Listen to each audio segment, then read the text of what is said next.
Hello students, स्वागत है आप सबका आज की इस वीडियो में। और आज की इस वीडियो में हम चर्चा करने जा रहे हैं पाश्चात्य राजनीतिक विचारक टी.एच. ग्रीन के राजनीतिक विचारों के बारे में।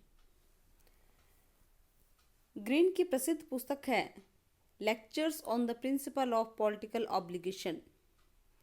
इसमें जो व्याख्यान संकलित किए गए हैं उसमें ही उनके राजनीतिक विचार निहित हैं।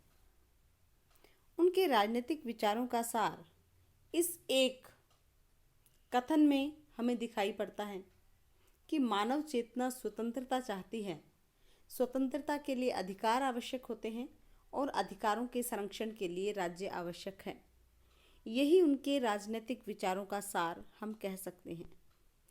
पिछली वीडियो में हमने स्वतंत्रता संबंधी विचारों पर विस्तार से बात की थी। हमने जाना था कि ग्रीन स्वतंत्रता को शाश्वत चैतन्य या ईश्वर जो है उसका एक गुण मानता है, और क्योंकि जो मनुष्य है वो उसी ईश्वर का एक अंश है, तो स्वतंत्रता भी मनुष्य का क्या है, एक आवश्यक गुण है। स्वतंत्रता के दो प्रकार उन्होंने बताए थे, आंतरिक स्वतंत्रता और बाहरी स्वतंत्रता। कि ऐसी स्वतंत्रता जिसका प्रयोग करके मनुष्य अपनी विषय वासनाओं और बुरी प्रवृत्तियों पर विजय पाता है, ईश्वर के और अधिक निकट जाता है, वो आंतरिक स्वतंत्रता है। और जो बाह्य स्वतंत्रता है, ऐसी परिस्थितियां जिससे व्यक्ति अपना जो विकास करता है और अपनी जो बाधाएं हैं उनको दूर करता है, ऐसी स्वतंत्रता बाह्य स्वतंत्रता कहलाती है, जो कि राज्य की हस्तक्षेप द्वारा ही व्यक्ति को प्राप्त हो सकती है। इसके साथ ही उन्होंने स्वतंत्रता की जो सकारात्मक अवधारणा है वो हम सबके सामने रखी, जिसमें उन्होंने कहा कि केवल मनमानी करना या आत्मसंतुष्टि कर लेना ही स्वतंत्रता नहीं है। सही स्वतंत्रता वो होगी जब राज्य उसमें आवश्यक हस्तक्षेप करेगा। इसके साथ ही वो ये भी कहते हैं कि स्वतंत्रता में ही अधिकार निहित है। अब बात करते हैं उनके अधिकार संबंधी विचारों पर। ग्रीन के स्वतंत्रता संबंधी अवधारणा जो है वो अपने आप में ही अधिकारों को साथ लिए हुए हैं, क्योंकि वो कहते हैं कि स्वतंत्रता में ही अधिकार निहित है। अधिकार मनुष्य के आंतरिक विकास के लिए वो परिस्थितियां हैं जो कि जिसके द्वारा कि व्यक्ति आत्म विश्वास है उसकी चरम अवस्था को प्राप्त कर सकता है, अपना जो सर्वांगीण विकास है वो कर सकता है। ये जो परिस्थितियां और सुविधाएं हैं यही अधिकार हैं। अधिकारों के बारे में दो बातें महत्वपूर्ण हैं जो वो बताते हैं। पहली बात तो वो ये कहते हैं कि जब जो व्यक्ति है वो अधिकारों की मांग करता है, व्यक्ति उन सुविधाओं की मांग करता है जो विवेकपूर्ण हो। इसके साथ ही ऐसी सुविधाएं उस व्यक्ति के साथ साथ पूरे समाज के लिए भी आवश्यक हो। दूसरी जो शर्त रखता है वो ये रखता है कि जब समाज इन मांगों को स्वीकार कर देगा तभी अधिकार का निर्माण होगा। इस प्रकार जो अधिकार है उसका निर्माण दो तत्वों से मिलकर हुआ है। पहला तो व्यक्ति की मांग के द्वारा और दूसरा समाज के द्वारा स्वीकृति द्वारा। तो अधिकारों के दो पक्ष ग्रीन हमारे सामने रखते हैं, पहला व्यक्तिक पक्ष और दूसरा सामाजिक पक्ष। तो इस प्रकार जो अधिकार हैं उनका निर्माण समाज द्वारा उन मांगों को मान्यता देने पर होता है।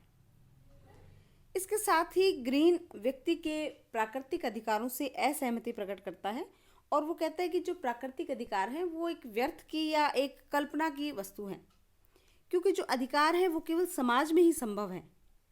प्राकृतिक अवस्था में अधिकार संभव ही नहीं हो सकते, क्योंकि प्राकृतिक अवस्था में समाज का अस्तित्व ही नहीं था। इसलिए क्योंकि ग्रीन बार बार कह रहे हैं कि अधिकार तभी संभव है जब समाज होगा, सामाजिक स्वीकृति के बिना अधिकार का अस्तित्व नहीं होगा। तो इस प्रकार वो अधिकार से संबंधित सामाजिक स्वीकृति को महत्वपूर्ण मानते हैं। अधिकारों और स्वतंत्रता पर बात करने के बाद ग्रीन संप्रभुता पर भी विचार व्यक्त करता है। राज्य एक ऐसी शक्ति का प्रयोग करता है जिससे वो समाज में व्यक्तियों के अधिकारों की हनन होने से रक्षा कर सके और व्यक्तियों के उनके कर्तव्यों का पालन करवा सके। ऐसी शक्ति जो समाज में अधिकारों और कर्तव्य की प्रणाली को सुचारू रूप से बनाए रखती है, उस शक्ति को संप्रभुता के नाम से जाना जाता है। संप्रभुता का स्वरूप बाध्यकारी होता है, अर्थात व्यक्ति के लिए उस संप्रभुता के आदेशों का पालन करना अनिवार्य होता है। ग्रीन के समय में संप्रभुता से संबंधित दो विचार थे, वो बहुत उस समय मुखर थे। पहला तो जो दृष्टिकोण था वो था रूसो का दृष्टिकोण, जिसके अनुसार जो संप्रभुता सामान्य इच्छा में निहित होती है। और दूसरा जो दृष्टिकोण उस समय प्रचलित था वो था जॉन ऑस्टिन का, जिसके अनुसार संप्रभुता का निवास किसी निश्चित सर्वोच्च मानव में होता है।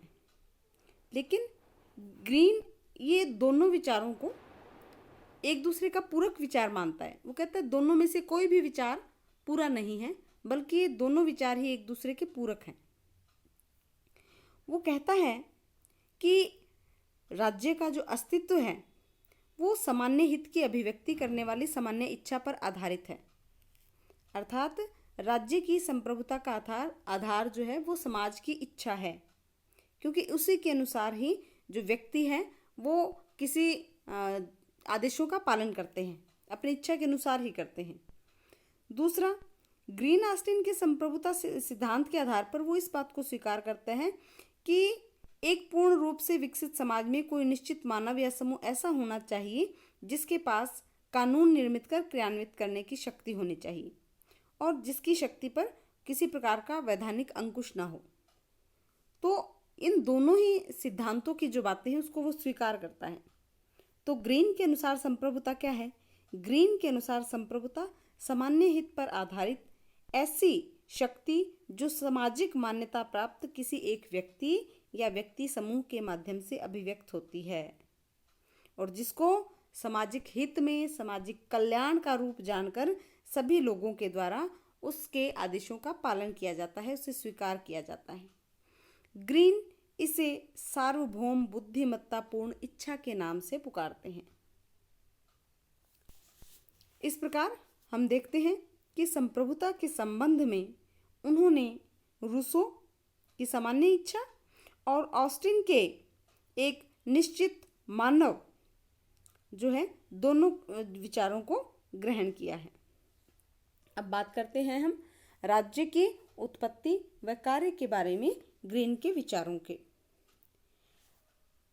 राज्य का उत्पत्ति का आधार शक्ति नहीं इच्छा है, ये कथन ग्रीन द्वारा कहा गया है, जो ये बताता है कि राज्य की उत्पत्ति व्यक्तियों की इच्छा के द्वारा हुई है, उनकी सहमति से हुई है और वो इसी कारण ही अस्तित्व में बना रहता है। शक्ति राज्य की उत्पत्ति का आधार नहीं हो सकता।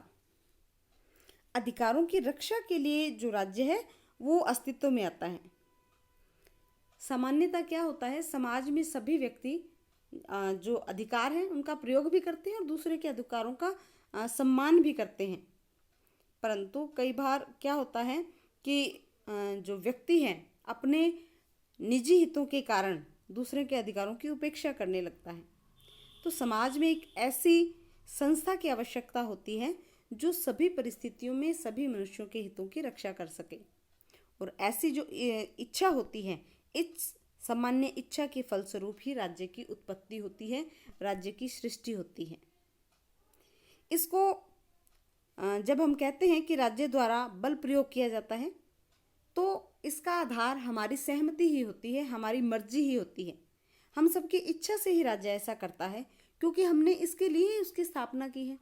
इसको एक उदाहरण से हम और अधिक समझने की कोशिश करें तो जैसे चोरी करना सबको गलत लगता है, ये कोई भी व्यक्ति चोरी से सहमत नहीं है। तो जब मनुष्य किसी की संपत्ति को चुराता है तो एक तो वो अपनी इच्छा के विरुद्ध और एक समाज की इच्छा के विरुद्ध काम करता है। जब व्यक्ति चोरी कर लेता है तो ये समाज का भी कर्तव्य हो जाता है और व्यक्ति की भी ये इच्छा होती है कि जो चोरी है उसका विरोध किया जाए।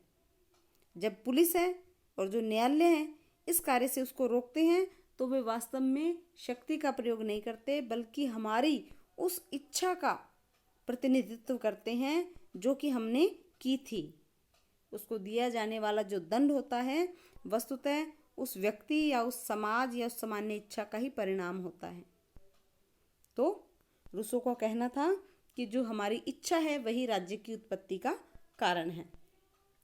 राज्य के कार्यों के बारे में भी ग्रीन ने बड़ा विस्तार से प्रकाश डाला है और राज्य को उसने कल्याणकारी स्वरूप प्रदान किया है। वो कल्याणकारी राज्य का समर्थन करता है।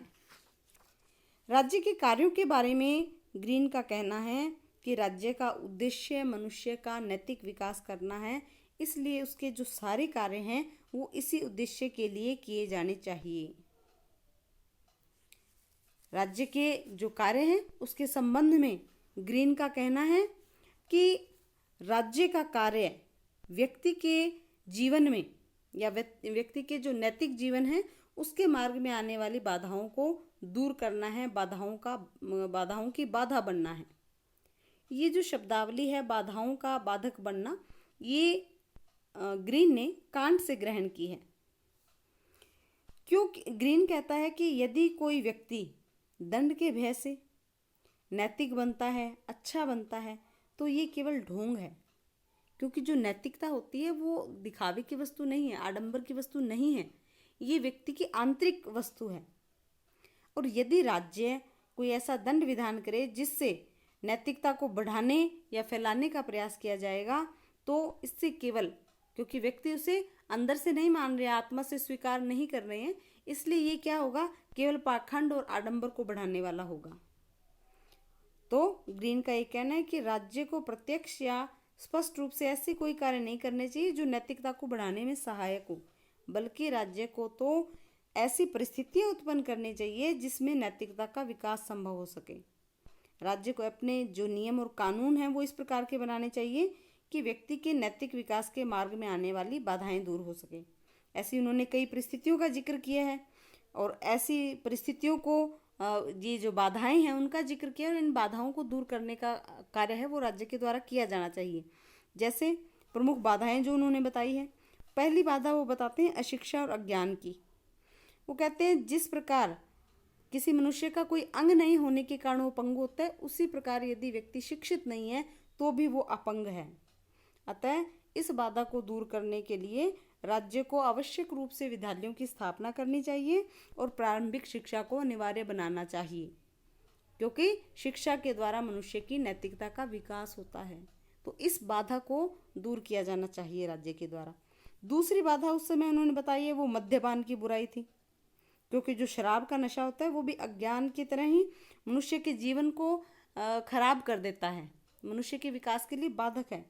इसलिए ग्रीन का कहना था कि राज्य को मद्य निषेध का कदम उठाना चाहिए और जो मदिरा है उसके विक्रय को वर्जित कर देना चाहिए, शराब बंदी कर देनी चाहिए, शराब पीने पर प्रतिबंध लगा देना चाहिए। तीसरी बाधा वो बताते हैं कि दरिद्रता की है और दरिद्रता के कारण उन्हें बताया कि दूषित भूमि व्यवस्था थी। तो इसलिए उन्होंने कहा कि इस दूषित भूमि व्यवस्था को समाप्त करने के लिए जमींदारी प्रथा का उन्मूलन किया जाना चाहिए। चौथी बाधा उन्होंने बताई स्वास्थ्यजनक परिस्थितियों का अभाव, जिससे कि महामारियां फैलती थी, बीमारियां फैलती थी। इसलिए राज्य का ये आवश्यक कर्तव्य है कि ऐसी बीमारियों की रोकथाम के लिए जो टीके हैं, वैक्सीनेशन है, वो किया जाना चाहिए। ये राज्य का कार्य होना चाहिए। पांचवी बाधा वो मानते थे कि जो कल कारखानों में काम करने वाले श्रमिक हैं, विशेषतः जो बच्चे और स्त्रियां थे, उनकी उस समय दुर्दशा थी। तो इसके लिए वो मानता था कि राज्य का हस्तक्षेप अनिवार्य रूप से होना चाहिए। तो राज्य द्वारा संपादित ये जो सभी कार्य हैं, ये ऐसे एक वातावरण का निर्माण करते हैं जिससे लोगों का समुचित विकास हो। ये सभी कार्य करने राज्य के लिए आवश्यक हैं।